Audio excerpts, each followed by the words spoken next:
Bismillahirrahmanirrahim. Assalamu alaikum wa rahmatullahi wa barakatuhu. Të nderuar besimtar. Ajo që kërkohet prej nesh gjatë Ramazanit është të kthehemi tek Allahu me një pendim të sinqert. Sa gjë e bukur është që njeriu të pendohet gjatë Ramazanit, të pranojë gabimet e tij e të kthehet tek Allahu gjatë këtij muaji madhështor dhe fesnik. Njeriu nuk duhet ta humbas shpresën në mëshirën e Allahut, sado që ka bërë mëkate në të kaluarën. Allahu thot: "O robërit e mi, të cilët e keni ngarkuar veten me gjunahe, mos e humbeni shpresën në mëshirën e Allahut." Pse pendimi është aq i mirë dhe i këndshëm gjatë Ramazanit? Kjo për disa arsye. Lind në një muaj të mbushur me mirësi e vlera të mëdha. Personi që pendohet në Ramazan, këtë pendim e themelon mbi vendosmëri të fuqishme e përpjekje të madhe nga aspekti i besimit.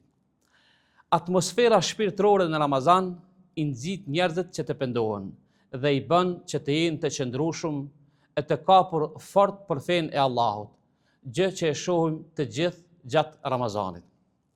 Andaj, nëse nuk pendohesh në Ramazan, kur do të pendohesh? Vazhdimisht kujto mëshirën e madhe të Allahut, faljen e tij të gjerë. Pastaj kujto vlerat e mëdha të Ramazanit, i cili është një muaj madhështor dhe begati e mirësi e madhe. Sado që ke bërë vepra në të kaluarën, kthehu tek Allahu. Nxito me pendim për tek Ai. Shtoje istighfarin tënd.